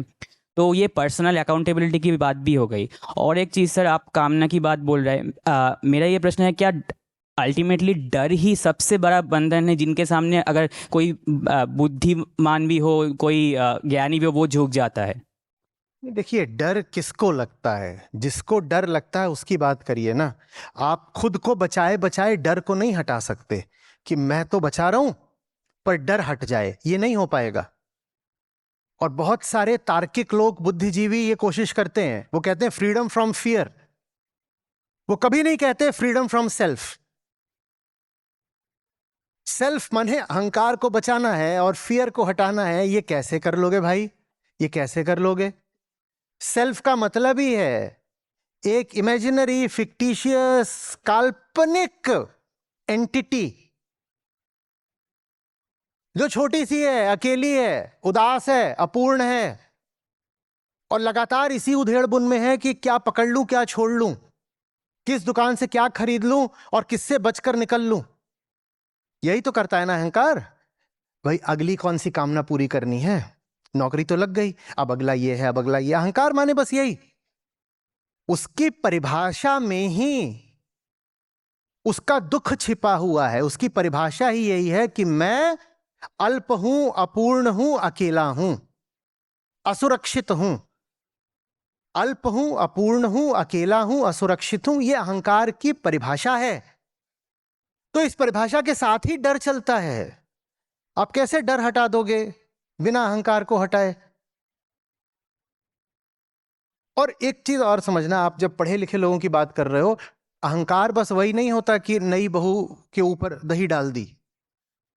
अंधविश्वास बस यही नहीं होता कि बिल्ली रास्ता काट गई, यही नहीं है अंधविश्वास। अंधविश्वास सारा किसके लिए होता है? अहंकार के लिए। और अहंकार बोलता है मैं अकेला हूं, मैं अपूर्ण हूं, मुझे अपनी कामनाओं के पीछे भागना है। तो जो लोग इस तरह की बातों में नहीं भी मानते हैं, बिल्ली और दही और लस्सी और धागा और पेड़ और नदी में जाकर डुबकी मारकर, ये जो इन बातों को नहीं भी मानते, वो ये तो मानते हैं ना कि कॉरपोरेट करियर हो, ईएमआई वाला बढ़िया 3 BHK हो तो जिंदगी सेट हो गई। ये तो वो भी मानते हैं ना। ये भी सुपरस्टिशन है, ये भी सुपरस्टिशन है। क्योंकि इसका संबंध भी किससे है? इसका संबंध भी अपूर्ण अहंकार से है। ये व्यक्ति कह रहा है, क्या कह रहा है? कि अगर ये सब मिल जाएगा तो पूर्णता मिल जाएगी। ये भी सुपरस्टिशन है, क्योंकि तुमने मान लिया है, तुमने पूछा नहीं। तुमने मान लिया है, तुमने पूछा नहीं कि ये सब मिलने से कुछ होता है क्या। जो व्यक्ति स्वयं को नहीं जानता उसे अंधविश्वासी होना पड़ेगा, चाहे इस तरीके से और चाहे उस तरीके से, चाहे पढ़े लिखों के तरीके से और चाहे अनपढ़ों के तरीके से, चाहे ग्रामीणों के तरीके से और चाहे मेट्रो वालों के तरीके से, पर उसे अंधविश्वासी तो होना पड़ेगा। नहीं, वीकेंड आया है, एंजॉय तो करना है, करना है, करना है। आपने कभी इसको सोचा क्या मतलब है इस बात का? एक कोई गांव में बैठा है, वो कहता है कि पूर्णिमा के दिन झरने के नीचे नाग निकलकर नाचते हैं, और उधर जाके हमें भी नाचना चाहिए। आप कहोगे ये देखो है गंवार, गंवार भी नहीं, आप पढ़े लिखे लोग तो बोले घेवार। और आप जो बोल रहे हो कि अब वीकेंड आ गया तो हमें निकलकर नाचना चाहिए, ये बराबर का गंवार क्यों नहीं है? मैं पूछ रहा हूं बस। उसने भी आनंद को एक समय से जोड़ दिया है, बस वो बेचारा पढ़ा लिखा नहीं है तो उसने एक बड़ी क्रूड स्थूल कहानी बना दी है कि झरने के नीचे नाग नाचते हैं तो हम भी नाचेंगे। आप कहोगे बेसिर पैर की बात है। अरे आनंद का झरने से और पूर्णिमा से और नाग से क्या लेना देना, यही कहोगे ना? अब मैं आपसे पूछ रहा हूं आनंद का वीकेंड से क्या लेना देना, आप बताओ। ये सुपरस्टिशन नहीं है क्या कि 5 दिन अच्छे से अपनी दुर्गति कराओ, ऐसी नौकरी में रहो जहां खून चूसा जाता है, और उसके बाद कहो वीकेंड आ गया है अभी मैं बिल्कुल जाकर के बिल्कुल एकदम टॉप एंड टॉप हो जाऊंगा। ये सुपरस्टिशन नहीं है क्या? तुमने कभी पूछा कि ये सब क्या चल रहा है? तो इसीलिए ये जो वीकेंड वाला क्राउड है, कोई अंग्रेजी बोलने वाले बाबा जी आ जाएं और वो इनको पूर्णिमा का कुछ खास सूत्र बताएं कि स्पेशल पूर्णिमा ऑफरिंग फ्रॉम बाबा जी, तो ये जो पढ़ा लिखा वीकेंड क्राउड है उनकी ओर चला जाएगा, क्योंकि सुपरस्टिशियस ये पहले से था। बाबा जी ने बस उस सुपरस्टिशन को एक फॉर्मल एंग्लिसाइज तरीके से चैनलाइज कर दिया है। सुपरस्टिशियस ये पहले ही थे। इन्होंने क्या करा था? इन्होंने कहा था अब 10th के बाद अब 12th में आ गए हैं तो हमें अब मेडिसिन, इंजीनियरिंग, सीए कुछ देखना है। क्यों देखना है? तुमने कभी पूछा? तुमने कहा परंपरा है तो हम पालन कर रहे हैं। तुमने कभी पूछा कि क्यों करनी है इंजीनियरिंग? नहीं, परंपरा का पालन करा। पर गांव में वो अपनी परंपरा का पालन करता है कि हल चलाने से पहले मिट्टी ले जाऊंगा और तालाब किनारे उसकी पूजा करूंगा, तो आप कह देते हो सुपरस्टिशियस है। और आप भी तो पूरी जिंदगी परंपराओं का ही पालन कर रहे हो, पर आप पढ़े लिखे आदमी हो, तो आप उसको एक फॉर्मल पॉलिश्ड विनियर दे देते हो।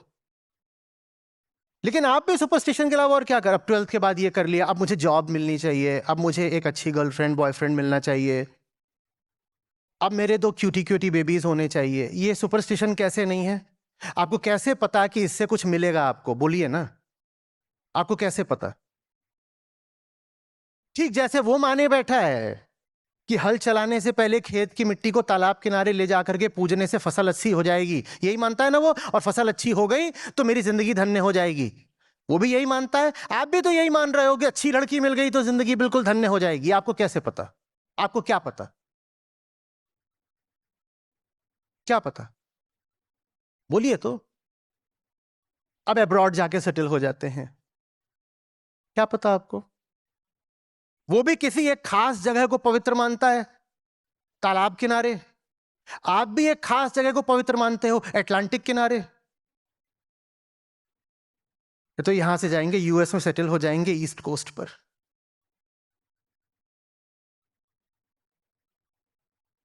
नहीं, तालाब किनारे अंधविश्वास हो गया, और अटलांटिक किनारे आप प्रोग्रेसिव हो गए, फॉरवर्ड हो गए, प्रोफेशनल हो गए। पता उसे भी कुछ नहीं है, पता आपको भी कुछ नहीं है, दोनों ही माने चले हो बस।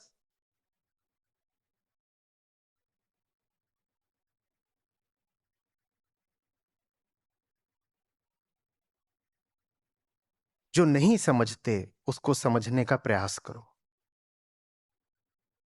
ये छोटी बात नहीं है, ये सब कुछ है। हमारी जिंदगी बिल्कुल अंधी चल रही है। छोटे नहीं, हमारे सब बड़े बड़े फैसले मान्यता से हो रहे हैं, उनमें कहीं कोई समझदारी, कोई अंडरस्टैंडिंग, बोध नहीं है। आप अपनी जिंदगी के सब फैसले देखिए, और अगर उनको क्रॉस क्वेश्चन किया जाए तो दूसरे या तीसरे सवाल पर आप अटक जाएंगे। आपके पास कोई वजह नहीं होगी, आप बस ऐसे कहेंगे कि वो तो मतलब करना ही होता है ना ऐसा। आप अपनी जिंदगी के जो टॉप 5 डिसीजंस हैं, 5 सबसे बड़े फैसले, वो लिख लीजिए और खुद से ही पूछना शुरू करिए कि ये फैसला मैंने क्यों किया। 1 या 2 प्रति प्रश्न करेंगे आप, और आप पाएंगे कि आप निरुत्तर हैं, आपको पता ही नहीं कि आपने जो किया वो क्यों किया, और वो सब जिंदगी के केंद्र में बैठा हुआ है। वो फैसले छोटे फैसले नहीं है, वो जिंदगी का आधार बन गए हैं।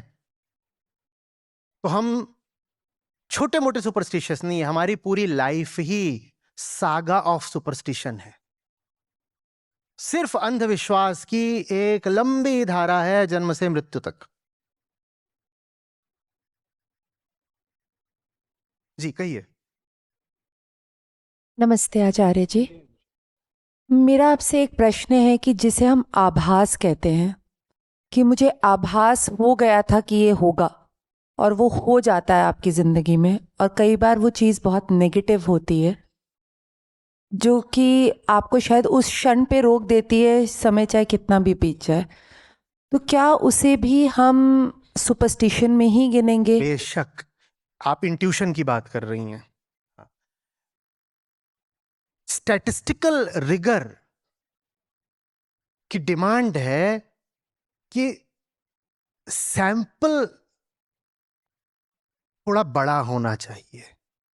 एक या दो घटनाओं को लेकर के हाइपोथेसिस को वैलिड नहीं माना जा सकता। आपने ये तो बता दिया कि आपको एक बार दो बार इंट्यूशन हुआ और वो इंट्यूशन सही निकल गया। ये भी तो बताइए कि 50 बार इंट्यूशन हुआ था और उसमें कुछ नहीं निकला। लेकिन मेमोरी भी अहंकार की गुलाम होती है, और अहंकार को अपने बचे रहने के लिए अंधविश्वास चाहिए। तो वो मेमोरी में बस उन चीजों को रजिस्टर और स्टोर करके रखेगा जो उसके बचे रहने में सहायक, हेल्पफुल होंगी। 50 में से 48 बार जो आपको लग रहा था इंट्यूशन, प्रिमोनिशन, वो सब बेकार निकला। अहंकार उस चीज को मेमोरी से ही डिलीट कर देगा, धीरे धीरे याद नहीं रखेगा। लेकिन एक बार ऐसा होगा कि आपको लग रहा था कि आज ऐसा क्यों लग रहा है कि घर के सामने एक्सीडेंट होगा, और उस दिन हो गया, तो आप उसको 100 साल तक याद रखोगे। ये याद रखना भी किसी इंटेंशन से है। इसमें मेमोरी कम है, इंटेंशनैलिटी ज्यादा है। सोचिए ना, आपने जो पूरा बड़ा सैंपल था वो नहीं याद रखा, आपने सिलेक्टिवली एक दो घटनाएं याद रखी, एक दो घटनाएं याद रखी। वही जैसे पुराना उदाहरण चलता है ना, कि मैं आपको बताऊं कि 13 तारीख को कितने लोग मर गए दुनिया में, और 13 तारीख को कितने एक्सीडेंट्स हो गए। मैं आपको बताऊं कि 13 तारीख को, क्योंकि, और फिर मैं इससे साबित कर दूं कि जो 13 का आंकड़ा है वो अशुभ है। तो जो मैंने आपके सामने रखा उसमें झूठ तो कुछ भी नहीं है। 13 तारीख को सचमुच इतने एक्सीडेंट हुए और इतने लोग मर गए, और इतने व्हीकल्स थे जिनके रजिस्ट्रेशन प्लेट में 13 लिखा हुआ था और वो सब एक्सीडेंट हो गया उनका। ये सब मैं डेटा आपके सामने रख सकता हूं, और इसको रखकर मैं क्या साबित कर सकता हूं कि 13 का आंकड़ा अशुभ होता है। अब इसमें इंटेंशनैलिटी देखिए, इसमें चेरी पिकिंग देखिए। मैं छुपा क्या गया हूं? मैं छुपा क्या गया? मैं छुपा गया कि 12 और 14 को क्या हुआ था। मैं छुपा गया कि 13 को तो ये हो रहा है, पर 12 को भी यही हो रहा था और 14 को भी यही हो रहा था, बल्कि 1 से लेके 31 तक हर दिन यही हो रहा था। मैंने याद बस क्या रखा? ये जो सेलेक्टिव कोटिंग है ना, ये बड़ी जबरदस्त चीज होती है। वैसी चीज होती है कि मेरे 2 घंटे के वीडियो में से अभी कोई 30 सेकंड की क्लिप निकालेगा, आचार्य प्रशांत एक्सपोज्ड। न तुम्हें उसका आगा पता न पीछा पता, तुम कुछ भी लेकर के आ गए हो। तुम जानते भी हो कि तुम ये जो कोट लिख रहे हो या फोटो दिखा रहे हो या क्लिप दिखा रहे हो, उसका पूरा कॉन्टेक्स्ट क्या है तुम्हें कुछ पता भी है। ये तो छोड़ दो कि उसे पता नहीं है और वो अज्ञानी है। बात यहां अज्ञान की नहीं है, बात यहां नियत की खराबी की है। अज्ञान की बात नहीं है, ये बात बेईमानी की है। बात समझ रहे हैं?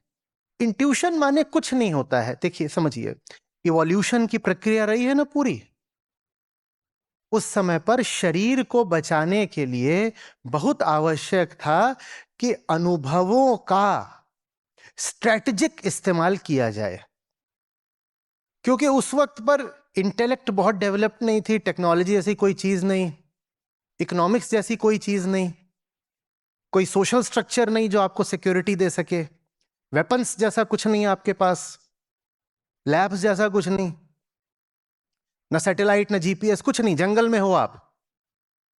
तो आप कैसे बचोगे जानवरों से और अन्य तरीके के खतरों से? कैसे बचोगे? कैसे बचोगे? तो आप ऐसे बचोगे कि जो हमारी सेंस ऑफ इंट्यूशन है वो हाइपर डेवलप हुई, वो डर के कारण हुई, क्योंकि खतरा कभी भी आ सकता है। किसी भी झाड़ी से कोई भी जानवर आपके ऊपर कूद सकता है, और झाड़ियां ही झाड़ियां हैं, आप उन्हीं के बीच में से निकल रहे हो लगातार। किसी भी झाड़ी से कोई भी कूद सकता है आपके ऊपर। अब मुझे एक बात बताइए, ज्यादा इवोल्यूशनरी पर्सपेक्टिव से ज्यादा सेफ स्ट्रेटजी क्या है? थोड़ा बताइएगा, ठीक है? 10 बार मुझे इंट्यूशन हुआ कि मेरे ऊपर भेड़िया कूदने वाला है, क्योंकि खुर खुर खुर कुछ हुआ या हल्का सा कुछ हुआ, और मेमोरी में सेव था कि ऐसी आवाजें पहले जब भी हुई हैं तो भेड़िया कूदा है। तो मैं चल रहा हूं और इधर झाड़ी में से जरा सरसराहट हुई और मैंने कहा भेड़िया कूदा। 10 बार इंट्यूशन हुआ और मैं भाग गया 10 बार। बाद में पता चलता है कि 9 बार वहां कोई भेड़िया नहीं था, बस एक बार था। तो 9 बार तो मेरा जो एफर्ट था भागने का वो खराब ही गया, वेस्ट गया। लेकिन वो जो एक बार में बच गया वो पर्याप्त है। उस एक बार बचने के लिए अगर 10 बार भागना पड़े तो कोई समस्या नहीं है। समझ में आ रही ना बात? अब मान लो 10 बार ऐसी इंट्यूशन होती कि भेड़िया है और मैं कहता मैं नहीं भागूंगा, तो 9 बार तो ये बहुत एफिशिएंसी की बात होती कि भेड़िया नहीं था और आप नहीं भागे। पर एक बार भेड़िया था और वो एक बार दी एंड हो जाता, उस एक बार में दी एंड हो जाता। तो इवोल्यूशनरी तरीके से हमारे भीतर एक हाइटेंड सेंस ऑफ फियर बैठ गया, जो कि डेंजर्स को या परसेप्शंस को एग्जैजरेट करके दिखाता है कि एक बार भेड़िया होगा तो कितनी बार दिखाएगा? 10 बार। और ये स्ट्रेटजी यूजफुल थी, क्योंकि 9 बार अगर यूं ही फिजूल भाग गए तो कोई बहुत बड़ा नुकसान नहीं हो गया। लेकिन वो 10वीं बार भेड़िया था, तब अगर नहीं भागे होते तो मारे जाते। तो कुल मिलाकर के ये स्ट्रेटजी यूजफुल थी। पर अब आप जंगल में नहीं हो, अब आप नहीं हो जंगल में। अब उस इवोल्यूशनरी स्ट्रेटजी की कोई जरूरत नहीं है। ये जिसको आप इंट्यूशन कहते हो, ये कोई आसमानों से सिग्नल नहीं आता, ये आपके ही जो पुराने एक्सपीरियंसेस हैं उनसे एक इन्फरेंस उठता है, और वो इन्फरेंस 90% गलत ही होगा, मिसप्लेस्ड ही होगा। वही जैसे 10 में से 9 बार आपको लग रहा है भेड़िया, 9 बार नहीं होगा, एक बार हो सकता है। बात समझ रहे हैं? तो इंट्यूशन में कुछ डिवाइन या मिस्टिकल नहीं होता। इंट्यूशन भी, जिसको आप सिक्स सेंस बोल लो या इस तरह की चीजें, उसमें भी कुछ ऐसा नहीं होता कि your favourite deity is signalling to you, ऐसा कुछ नहीं है। वो भी आपके ही जो एक्सपीरियंसेस हैं, थॉट्स हैं, डिजायर्स हैं, उनसे एक सेंसेशन उठता है। तो उसको बहुत गंभीरता से लेने की कोई जरूरत नहीं है, और ना उन सब चीजों में फंसने की जरूरत है कि आप फलानी जगह जाएं, वहां पर कोई योगिनी रहती हैं और वो आपकी यहाँ पर कुछ करके आपकी सिक्स सेंस एक्टिवेट कर देंगी, तो उससे आपको आने वाली घटनाएं पता चलनी शुरू हो जाएंगी। और वो क्या एक वर्ड यूज करते हैं, heightened perception. Your perception will be sharpened and heightened. ये परसेप्शन माने क्या होता है? माने क्या? ये इंद्रियां हैं, ये देखती हैं, ये मन है, ये सोचता है। परसेप्शन क्या होता है? पर इन सब शब्दों की आड़ में लोग भी हमें धोखा देते हैं और हम स्वयं को भी धोखा देते हैं। हाँ जी, कहिए।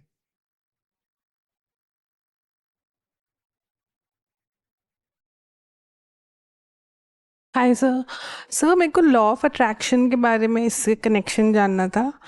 और एक चीज़ जैसे डॉक्टर्स भी बोलते हैं कि मून से या वेव से या स्टोन का उससे कनेक्शन होता है, ये I don't know about it, so I want to know the connection.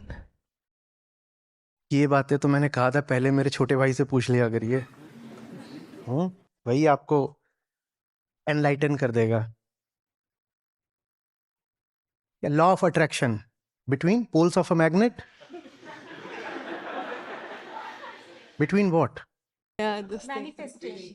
अरे मैनिफेस्टेशन व्हाट?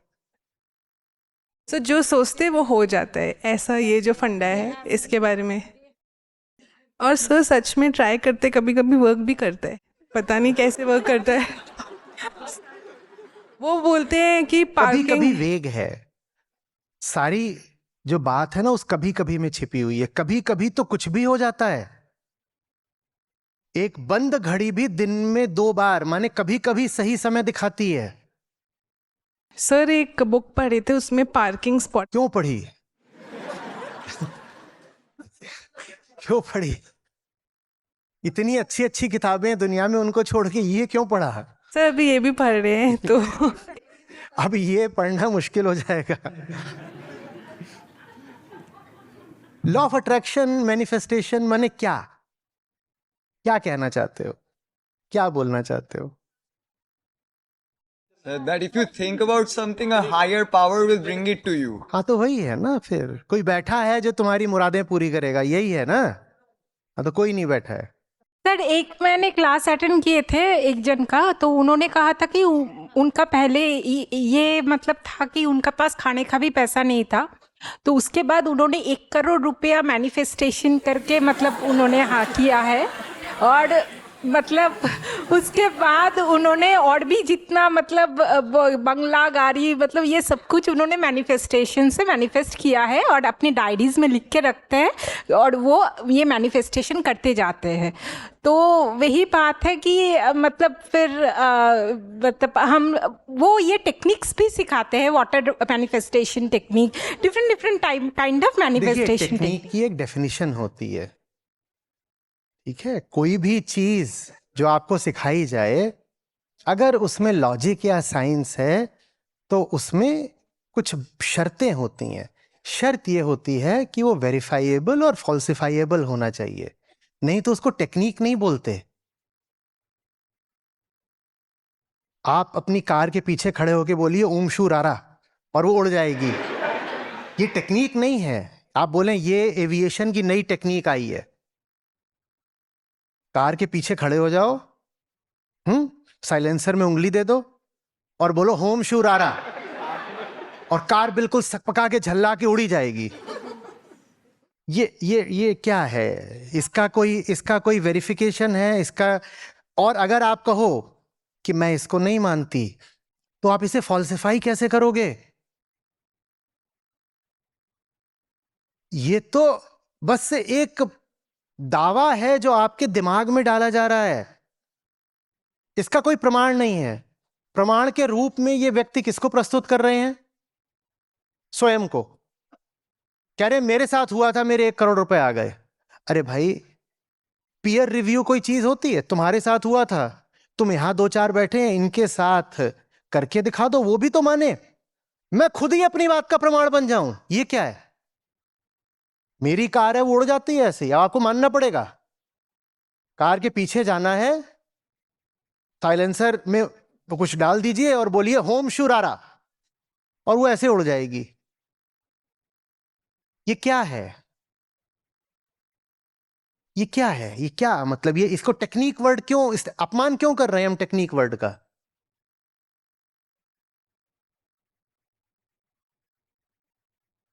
पर अच्छा लगता है ना, मैं जो चाहती हूं मुझे मिल जाएगा। लॉ ऑफ अट्रैक्शन, मैनिफेस्टेशन दोनों एक ही बात कहते हैं। तुम जो चाहती हो वो हो जाएगा, तुम जो चाहती हो वो हो जाएगा। अच्छा चलिए काम करते हैं, ठीक है। ये यहां पर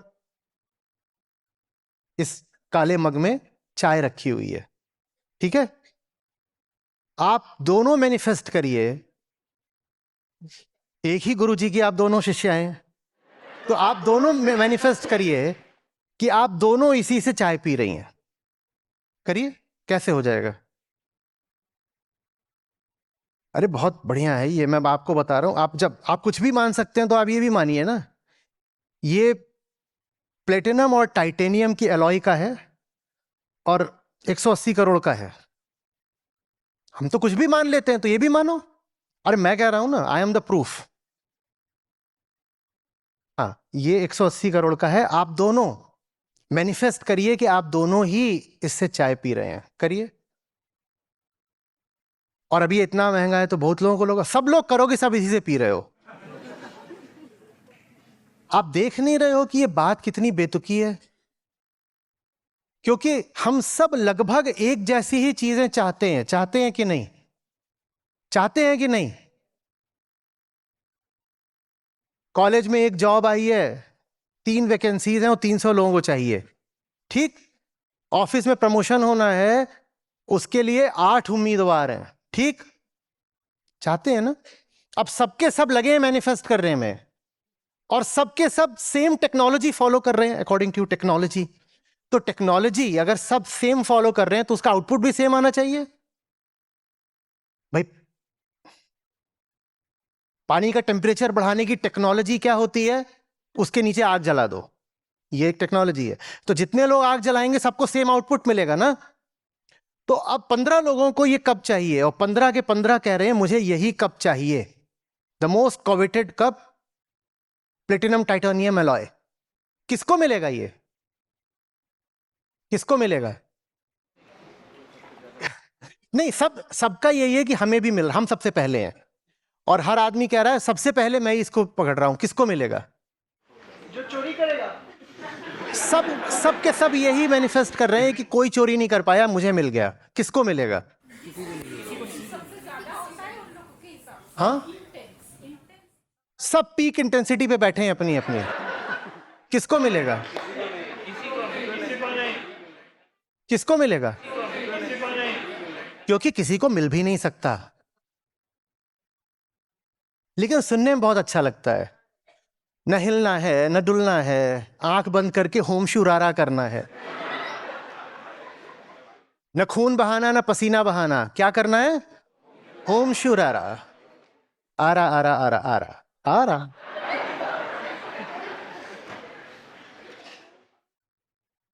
कामना जिसने पाल ली उसको दुनिया बहुत मूर्ख बनाती है।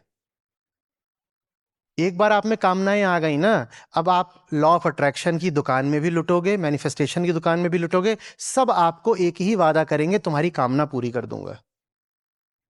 100 बार बाबा जी के यहां जाओगे, जितने बाबे होंगे सब यही बोलेंगे तुम्हारी कामना पूरी कर दूंगा।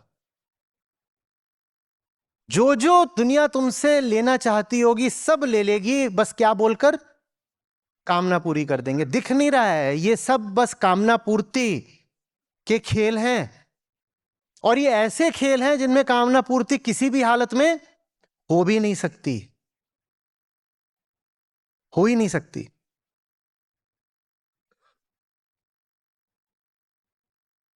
अच्छा चलो, अभी आपके चेहरे पर असंतोष है, कह रहे हैं ऐसे थोड़ी है, होम शुरारा कुछ तो होता होगा।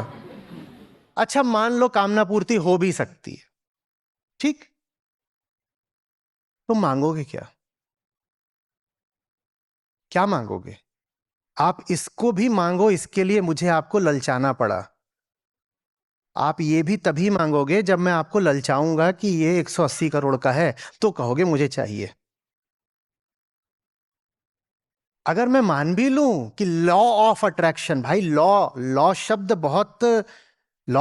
बहुत संवेदनशील होता है। ऐसे ही नहीं बोल देते हैं कि कोई चीज लॉ है। लॉ कैसे लॉ? कॉन्स्टिट्यूशनल लॉ है, फिजिकल लॉ है, केपलर्स लॉ है, न्यूटन्स लॉ है। ये कौन सा लॉ कैसे बोल दिया आपने किसी चीज को? ये लॉ ऑफ अट्रैक्शन नहीं है, ये फ्लॉ ऑफ जो भी बोलिए, कुछ भी। हाँ, लॉ ऑफ डिजायर है, लॉ ऑफ फुलिशनेस है, व्हाटएवर। मान लीजिए कि ऐसा होता भी है कि आप बैठे बैठे करें हुडू, और जो आप चाह रहे हो वो आपको आ जाए, क्योंकि आपने कैसे करा है? Intensely, whatever that intensity means. For me intensity is also a physical quantity which is quantifiable.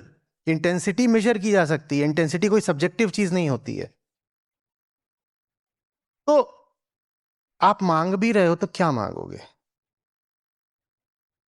आप अगर लालची आदमी हो तो क्या मांगोगे? आप घृणा से भरे हुए हो तो क्या मांगोगे? बोलो ना। आप डर से भरे हुए हो तो क्या मांगोगे? आप ईर्ष्या से भरे हुए हो तो क्या मांगोगे? और हम इन्हीं चीजों से तो भरे होते हैं ना। आप अज्ञान से भरे हुए हो तो क्या मांगोगे? और हम इन्हीं चीजों से तो भरे होते हैं ना। तो अगर ये मैनिफेस्टेशन, अट्रैक्शन, ये सब होता भी है तो आप मांगोगे क्या? क्या मांगोगे? यही सब तो मांगोगे। और जो मांगोगे वो क्या बनेगा आपके लिए? मैं अभी नफरत में जल रहा हूं, मैं क्या मांगूंगा? AK-47 मिल जाएगा। मान लो तुम्हारा अट्रैक्शन मैनिफेस्टेशन होता भी है, मिल भी गया आपको AK-47, तो क्या होगा अब आगे? जेल ही तो जाओगे। और क्या होगा? और क्या होगा? समझ में आ रही है बात? ये पहली बात तो ये कि ऐसे मिलता नहीं। दूसरी बात ये कि अगर ऐसे मिलता भी हो तो ले मत लेना, क्योंकि जो लोगे वो जेल भिजवा देगा तुम्हें। कोई ड्रग एडिक्ट हो वो क्या मांगेगा? कोई सेक्स एडिक्ट हो वो क्या मांगेगा? उसको तो मिल गया तो मतलब रेप ही रेप होंगे चारों तरफ। हम और क्या मांगते हैं? आप में से कौन कौन निर्वाण मांगता है लॉ ऑफ अट्रैक्शन की क्लास में? कि आंख बंद करके मैनिफेस्ट कर रही हूं कि मैं बुद्धा हो गई। कोई करता है? इसी से समझ लो कि ये पूरा खेल किस चीज का है, किसका है? कामना का है। कोई कह रहा है आई एम मैनिफेस्टिंग कि मेरा बहुत बड़ा घर बन गया है, मेरा वीजा आ गया है, मेरा ये हो गया है, व्हाटएवर। जो चीजें तुम मांग रहे हो वो चीजें तुम्हारे लिए जहर ही तो है। अच्छा है कि मिलती नहीं है। और अगर मिल गई तो क्या होगा, ये कभी सोचा? देखो, ये प्रकृति क्या चीज है ये समझनी बहुत जरूरी है। वो अपने हिसाब से चलती है, वो अपने नियम कायदे किसी के लिए नहीं बदलती। आप कर लो जितनी आपको डिजायर्स करनी है। Laws of physics will not change and everything is physical. If there is a thing, it is a physical thing. Everything is physical. और फिजिक्स के लॉज सब्जेक्टिव नहीं होते। आपके लिए बदलेंगे नहीं। आप कर लो कितनी कामना, चाहे प्रार्थना, कुछ कर लो। हां, आप स्वयं को बदल सकते हो।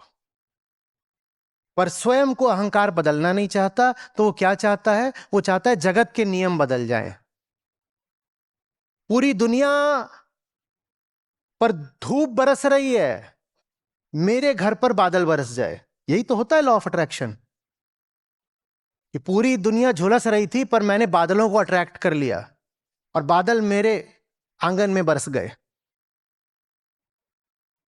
बादल क्या है? बादल एक फिजिकल चीज है। और वो किस पर चलेंगे? लॉज ऑफ फिजिक्स पर चलेंगे। आपकी डिजायर से फिजिक्स नहीं बदलने वाली। ये जो आपको जादू टोना और चमत्कारों की बातें बता दी गई हैं ना, कि कोई आदमी चल गया पानी पर, कोई मुर्दा जिंदा हो गया, वो सांकेतिक बातें हैं। मर के कोई नहीं जिंदा होता। कोई इंसान नहीं पर लगाकर आसमान में उड़ता। कोई व्यक्ति नहीं पानी पर चलता। किसी के नहीं चार हाथ होते। कोई नहीं होता कि जिसको सपने में भगवान आकर के गुप्त ज्ञान दे जाएं। भक्ति करने से रात में अचानक धन नहीं आ जाता। दुनिया अपने नियमों पर चलती है और दुनिया के नियम व्यक्ति निरपेक्ष हैं। वो आपके लिए नहीं बदलेंगे। गॉड गॉड गॉड, आज मेरी शादी है, आज बारिश मत करना गॉड। बारिश नहीं हुई इसका मतलब यह नहीं है कि गॉड को आपसे प्यार है। इसका मतलब यह है कि बारिश होनी ही नहीं थी। और अगर होनी है तो तुम्हें जितनी गॉड से प्रार्थना करनी है कर लो, बारिश होगी। तुम्हारी प्रार्थनाओं से बारिश नहीं टलने वाली।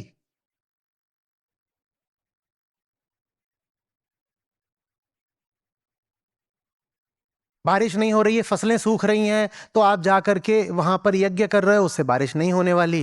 हाँ, आपको सांत्वना मिल जाए वो अलग बात है। आप कुछ भी करके बादल अट्रैक्ट नहीं कर लोगे। दुनिया को बदलने की या प्रकृति के नियमों को बदलने की कोशिश मत करो। किसको बदलना है? स्वयं को बदलो। और भीतर बिल्कुल बलबला रही हैं कामनाएं, देखो कि उनमें कुछ नहीं रखा है। देखो कि तुम्हें जो चाहिए वो चीज दूसरी है।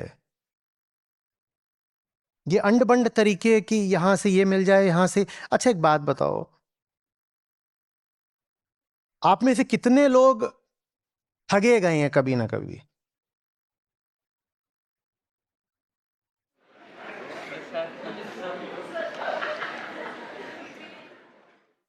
ठीक। जब भी ठगे गए हैं, मैंने लूटने की बात नहीं करी। लूटने की बात नहीं करी। लूटा तो डर दिखा कर जाता है, ठीक है। मैंने ब्लैकमेलिंग की भी बात नहीं करी, मैंने ठगे जाने की बात करी है। कि जब भी ठगे गए हैं, क्या पहले आपको ललचाया नहीं गया था? बोलिए। ये है। और कोई तरीका ही नहीं है ना आपको लूटने का। आपको पहले ललचाया जाएगा, तभी तो आपको फिर ठगा जाएगा। कामना माया महाठगिनी हम जानी।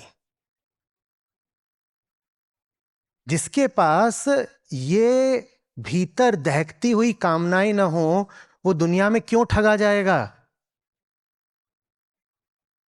और इनका काम ही यही होता है कि ये बाहर आपको ठगवाएं।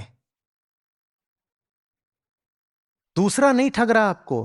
कौन ठग रहा है? आपकी अपनी कामनाएं। कामनाओं को पूरा करने की कोशिश बाद में कर लेना। पहले ये देख लो कि भीतर अपने डायनामाइट रख के चल रहे हो, भीतर अपने ही दुश्मन को बैठा कर चल रहे हो। और अब दुनिया तुम्हारी ही कामनाओं का इस्तेमाल करके तुम्हें ठगेगी। वरना किसी की क्या हैसियत, क्या ताकत कि तुम्हें ठगे? आपके पास लालच ना हो तो कोई आपको कैसे ठगेगा? बोलिए। तो जब ठगे जाओ तो दोष दूसरे को मत देना, दोष स्वयं को देना। चले गए मैनिफेस्टेशन की दुकान में, 2 साल बाद पता चला कि ठगे गए, उसको दोष मत देना। उसने तुम में लालच नहीं पैदा करा, तुम लालची थे इसलिए उसकी दुकान में गए। तुम में लालच ना होता तो तुम उसकी दुकान के सामने से निकल जाते, 100 बार निकल जाते, दुकान के अंदर नहीं जाते।